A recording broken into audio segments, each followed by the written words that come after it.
स्वागत है आप सभी लोगों का ज्योग्राफी सब्जेक्ट के मोस्ट इम्पॉर्टेंट प्रश्नों के सुपर फास्ट रिवीजन के लिए। पिछले लेक्चर में हम लोगों ने जहां पर अपने प्रश्नों को ख़त्म किया था, आज उसी के आगे स्टार्ट करते हैं। तो चलिए बढ़ते हैं आज के अपने पहले प्रश्न पे। हमारा पहला प्रश्न है काराकोरम श्रेणी, लद्दाख श्रेणी, कैलाश श्रेणी और जास्कर पर्वत श्रेणियाँ ये किस हिमालय का भाग हैं? तो ये चारों काराकोरम, लद्दाख, कैलाश और जास्कर पर्वत श्रेणियाँ ट्रांस हिमालय का भाग हैं। इस चीज़ को आप याद रखिएगा। आगे बढ़ते हैं। ट्रांस हिमालय और बृहद हिमालय को कौन अलग करता है? तो ट्रांस हिमालय और बृहद हिमालय को सचर जोन अथवा हिंज लाइन अलग करता है। ये दोनों के अलग अलग नाम हैं। इसे हम लोग सचर जोन भी कहते हैं अथवा इसे हिंज लाइन भी कहते हैं। आगे बढ़ते हैं। भारत में हिमालय की सबसे ऊंची चोटी कौन सी है? तो भारत में ये आपको डाटा दिया गया है कि भारत में हिमालय की सबसे ऊंची चोटी कंचनजंगा है। तो ये डाटा दिया गया है। इस डाटे में सबसे इम्पॉर्टेंट क्या है? सबसे ऊंची चोटी कौन सी है? कंचनजंगा है, जो कि हिमालय की चोटी है और ये भारत में सबसे ऊंची है। ठीक है। अब हमसे पूछा जा रहा है कि ये किस राज्य में है? तो ये सिक्किम राज्य में है। सिक्किम राज्य में कंचनजंगा जो चोटी है वह भारत में हिमालय की सबसे ऊंची चोटी है। आगे कुछ दर्रों से संबंधित प्रश्न हैं, तो उसमें पहला दर्रा हम लोग पढ़ते हैं। हिमाचल प्रदेश में कौन कौन से दर्रे हैं? तो हिमाचल प्रदेश के दर्रों के नाम आप याद रखिएगा। सिपकीला है, बड़ा लाचा है और रोहतांग दर्रा। सिपकीला, बड़ा लाचा, रोहतांग दर्रा ये हिमाचल प्रदेश के प्रमुख दर्रे हैं। आगे कश्मीर के बारे में बात करते हैं। कश्मीर के कौन कौन से प्रमुख दर्रे हैं? तो बुर्जिल और जोजिला। बुर्जिल दर्रा और जोजिला दर्रा ये कश्मीर के प्रमुख दर्रे हैं। आगे हम लोग बढ़ते हैं। लिपुलेख दर्रा, थांगला दर्रा और नीति दर्रा ये किस राज्य में हैं? तो लिपुलेख, थांगला और नीति दर्रा ये आपके उत्तराखंड राज्य में हैं। आगे बढ़ते हैं। जेलेपला और नाथुला ये दर्रे किस राज्य में हैं? तो जेलेपला और नाथुला दर्रा ये आपका सिक्किम राज्य में है। ये दर्रों से संबंधित प्रश्न हैं और ये आपसे परीक्षा में बार बार पूछा जाता है, इसलिए आप इसको रट लीजिएगा।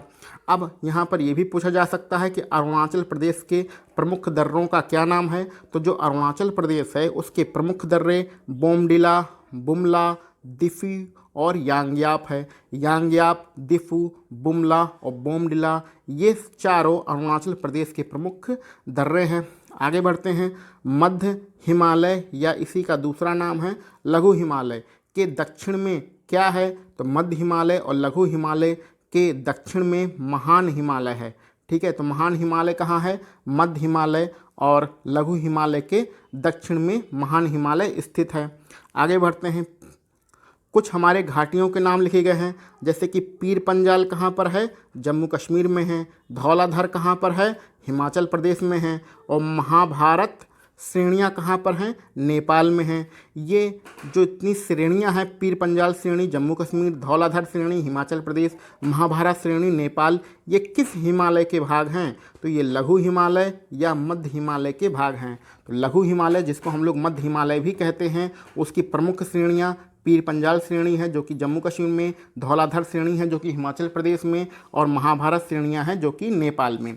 इसी महाभारत श्रेणी पर आपका माउंट एवरेस्ट पर्वत स्थित है। आगे बढ़ते हैं।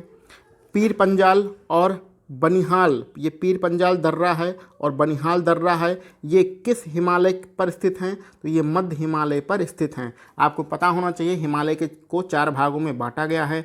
सबसे पहले आपका ट्रांस हिमालय है, फिर बृहद अथवा महान हिमालय है, फिर लघु अथवा मध्य हिमालय है और सबसे नीचे शिवालिक है। तो यहाँ पर प्रश्न आपका बनता है कि पीर पंजाल श्रेणियाँ या पीर पंजाल जो दर्रा है या बनिहाल दर्रा है ये किस श्रेणी पर है या किस हिमालय के भाग पर है? तो ये मध्य हिमालय के भाग पर हैं। चलिए आगे बढ़ते हैं। शिमला, ये आपको एक डाटा दिया गया है। शिमला लघु हिमालय पर स्थित है। ठीक है। तो शिमला लघु हिमालय पर स्थित है और ये किस श्रेणी के अंतर्गत आता है? तो लघु हिमालय पर धौलाधर श्रेणियाँ पाई जाती हैं। लघु हिमालय पर धौलाधर श्रेणियाँ पाई जाती हैं। उसी धौलाधर श्रेणी पर शिमला शहर बसा हुआ है। तो ये इस प्रश्न को हम ऐसे समझ सकते हैं कि लघु हिमालय पर धौलाधर श्रेणियाँ पाई जाती हैं और इसी धौलाधर श्रेणी पर शिमला शहर बसा हुआ है। ठीक है। चलिए आगे बढ़ते हैं। कश्मीर घाटी, लाहुत स्पीति घाटी, कांगड़ा और कुल्लू घाटियाँ कहाँ पर हैं? तो ये आपके बृहद हिमालय और लघु हिमालय के मध्य में हैं। ये प्रश्न आपसे बार बार पूछे गए हैं, इसलिए आप इन सारे प्रश्नों को रख लीजिए। यहाँ पर हिमालय और घाटियों से संबंधित आपके सारे प्रश्न दिए गए हैं। तो बृहद हिमालय यानी कि जिसको हम लोग महान हिमालय भी कहते हैं, और लघु हिमालय के मध्य में कौन कौन सी घाटियाँ हैं? आपकी कश्मीर घाटी है, लाहौत और स्पीति घाटी है, कांगड़ा और कुल्लू घाटियाँ हैं। ये सारे महान हिमालय अथवा बृहद हिमालय और लघु हिमालय के बीच में हैं। आगे बढ़ते हैं। लघु हिमालय में कौन कौन से आपके क्षेत्र आते हैं? तो लघु हिमालय जिसको हम लोग मध्य हिमालय भी कहते हैं, उसमें आपका शिमला आता है, कुल्लू आता है, मनाली आता है, दार्जिलिंग, मसूरी और रानीखेत, ये सारे क्षेत्र जो हैं वो लघु हिमालय के अंतर्गत आते हैं। आगे बढ़ते हैं। हिमालय की सबसे नवीनतम श्रेणी कौन सी है? तो हमें पता है हिमालय की सबसे नीचे वाली जो श्रेणी है वो सबसे नवीनतम श्रेणी है, और सबसे नीचे कौन सी है? शिवालिक श्रेणियां हैं, जिसको हम लोग निम्न या बाह्य हिमालय भी कहते हैं। तो शिवालिक श्रेणियों को ही निम्न अथवा बाह्य हिमालय कहते हैं। यह हिमालय की सबसे नवीन श्रेणियाँ हैं। आगे बढ़ते हैं। लघु हिमालय और शिवालिक किसके द्वारा अलग होते हैं? तो लघु हिमालय की श्रेणियाँ और शिवालिक श्रेणियाँ मेन बाउंड्री फॉल्ट द्वारा अलग होते हैं। आगे बढ़ते हैं। जो शिवालिक श्रेणियाँ हैं वो कहाँ पर फैली हुई हैं? तो जो शिवालिक श्रेणियाँ हैं वो आपके दो नदियों के बीच में हैं। कौन सी नदियाँ? सिंधु और सतलज। तो सिंधु और सतलज नदियों के बीच में आपकी कौन सी श्रेणी फैली हुई है? शिवालिक की श्रेणियाँ फैली हुई हैं। इस चीज़ को आप ध्यान में रखिएगा।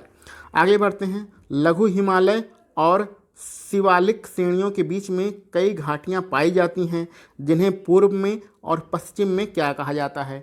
तो लघु हिमालय जिसको हम लोग मध्य हिमालय भी कहते हैं, और शिवालिक श्रेणियों के बीच में बहुत सारी घाटियाँ पाई जाती हैं, जिसे पूर्व में किस नाम से जाना जाता है? तो पूर्व में द्वार के नाम से जाना जाता है, और इसके उदाहरण क्या हैं? हरिद्वार और कोटद्वार। और पश्चिम में किस नाम से जाना जाता है? पश्चिम में इन्हीं श्रेणियों को हम लोग दून के नाम से जानते हैं, और इसका उदाहरण क्या है? देहरादून। तो पूरब में क्या नाम है? पूरब में हमारा नाम है द्वार, और पश्चिम में क्या नाम है? पश्चिम में नाम है हमारा दून। ठीक है, और ये कहाँ पाई जाती हैं? लघु हिमालय और शिवालिक श्रेणियों के बीच में पाई जाती हैं। आगे बढ़ते हैं। ये घास के मैदानों से संबंधित प्रश्न है, जिसमें लिखा गया है लघु हिमालय श्रेणी के ढालों पर मिलाने वाले छोटे छोटे घास के मैदानों को जम्मू कश्मीर और उत्तराखंड में क्या कहा जाता है? तो जो घास के मैदान होते हैं उन्हें जम्मू कश्मीर में क्या कहा जाता है? मर्ग कहा जाता है। ठीक है, जिसके उदाहरण गुलमर्ग और सोनमर्ग हैं। और उत्तराखंड में इन्हें क्या कहा जाता है? उत्तराखंड में बुग्याल या प्याल के नाम से जाना जाता है। तो उत्तराखंड में घास के मैदान बुग्याल या प्याल कहलाते हैं। जम्मू कश्मीर में घास के मैदान गुलमर्ग अथवा सोनमर्ग कहलाते हैं, और ये कहाँ पाए जाते हैं? लघु हिमालय श्रेणियों पर पाए जाते हैं। आगे बढ़ते हैं। अन्नपूर्णा पर्वत कहाँ पर है? तो अन्नपूर्णा जो आपका पर्वत है वो आपका नेपाल में स्थित है। आगे बढ़ते हैं। अब देखिए इस प्रश्न को पढ़ने का सबसे अच्छा तरीका ये है कि पहले उत्तरी पढ़िए। उत्तरी सह्याद्री और दक्षिणी सह्याद्री की सर्वोच्च चोटी कौन सी है?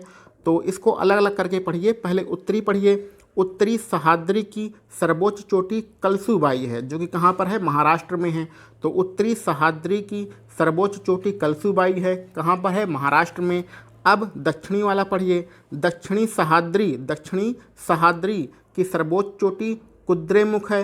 ये कुद्रेमुख कहाँ पर है? आपका कर्नाटक में है। तो उत्तरी सह्याद्री की सर्वोच्च चोटी कलसूबाई महाराष्ट्र, दक्षिणी सह्याद्री की सर्वोच्च जो चोटी है वो कुद्रेमुख आपका कर्नाटक में है।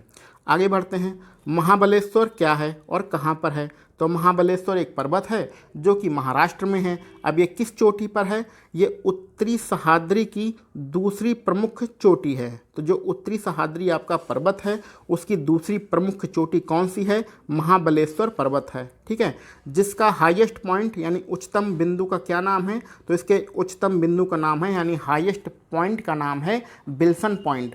तो बिल्सन पॉइंट जो कि महाबलेश्वर पर्वत पर है और ये सबसे हाईएस्ट पॉइंट है, और ये कहाँ पर है? उत्तरी सह्याद्री पर है। अभी आपने ऊपर पढ़ा था कि उत्तरी सह्याद्री ये अभी आपने ऊपर पढ़ा था यहाँ पर कि उत्तरी सह्याद्री की सर्वोच्च चोटी कौन सी है, तो उत्तरी सह्याद्री की सर्वोच्च चोटी कलसुबाई है और सेकंड नंबर पे क्या है, महाबलेश्वर है। ठीक है, अब आगे बढ़ते हैं। अफगानिस्तान और पाकिस्तान के बीच में कौन सा दर्रा स्थित है, तो अफगानिस्तान और पाकिस्तान के बीच में खैबर दर्रा स्थित है। आगे बढ़ते हैं। पंचशीर घाटी कहाँ पर है, तो जो पंचशीर घाटी है वो अफगानिस्तान में स्थित है। अगला हमारा प्रश्न है गिरनार की पहाड़ियाँ कहाँ पर हैं, तो जो गिरनार की पहाड़ियाँ हैं वो आपके गुजरात में हैं। ये सारे प्रश्न आपके वन लाइनर प्रश्न हैं, ऐसे प्रश्न हैं जो बार बार आपके परीक्षाओं में पूछे जाते हैं। तो इस वीडियो को आप ध्यान से एक बार देख लीजिएगा, सुन लीजिएगा, आपको सारे प्रश्न रट जाएंगे। चलिए आगे बढ़ते हैं। अमरकंटक के बारे में बात करते हैं। मैकाल पठार कहाँ पर है, तो मैकाल पठार आपके छत्तीसगढ़ में है। ये आपको डाटा दिया गया है। इस मैकाल पठार का सर्वोच्च शिखर कौन सा है, तो मैकाल जो पठार है या मैकाल पर्वत है उसका सर्वोच्च शिखर अमरकंटक है। और कहाँ पर है, मैकाल पठार छत्तीसगढ़ में है। इस चीज़ को भी आप ध्यान दीजिएगा। शिवालिक श्रेणी का निर्माण कब हुआ था, तो जो शिवालिक श्रेणियाँ हैं इनका निर्माण किस काल में हुआ है, तो शिवालिक श्रेणियों का निर्माण सेनोजोइक काल में हुआ है। सेनोजोइक काल में शिवालिक श्रेणियों का निर्माण हुआ है। सेनोजोइक जो काल था उसका निचला भाग क्या कहलाता है, तो सेनोजोइक काल में जो निचला भाग बना था उसको हम लोग तराई प्रदेश के नाम से जानते हैं। तो तराई क्षेत्र या तराई जो प्रदेश होते हैं वो सेनोजोइक काल के निचले भाग थे। अगले प्रश्न में आपको एक महत्वपूर्ण डाटा दिया गया है। डाटा हमारा ये है कि जो प्रायद्वीपीय पठार है ये किस का भाग है, तो ये गोंडवाना लैंड का भाग है। तो गोंडवाना लैंड का जो भाग है उसको प्रायद्वीपीय पठार कहते हैं। प्रायद्वीपीय पठार का मतलब आप साउथ इंडिया समझिए, महाराष्ट्र के नीचे और मध्य प्रदेश के नीचे जो कुछ भी है वो आपका साउथ भारत कहलाता है, दक्षिण भारत कहलाता है। तो दक्षिण भारत को भी हम लोग प्रायद्वीपीय पठार कहते हैं। और ये किसका भाग है, गोंडवाना लैंड का भाग है। अब आपसे पूछा जा रहा है कि इसकी आकृति कैसी है, तो जो प्रायद्वीपीय पठार है इसकी आकृति त्रिभुजाकार है। तो प्रायद्वीपीय पठार की आकृति कैसी है, त्रिभुजाकार है। ये किसका भाग है, ये गोंडवाना लैंड का भाग है। तो आज के लिए हम लोग बस इतने ही प्रश्न रखते हैं। इसके आगे के प्रश्न हम लोग अगले लेक्चर में सॉल्व करेंगे। आप सभी लोगों को वीडियो देखने के लिए बहुत बहुत धन्यवाद।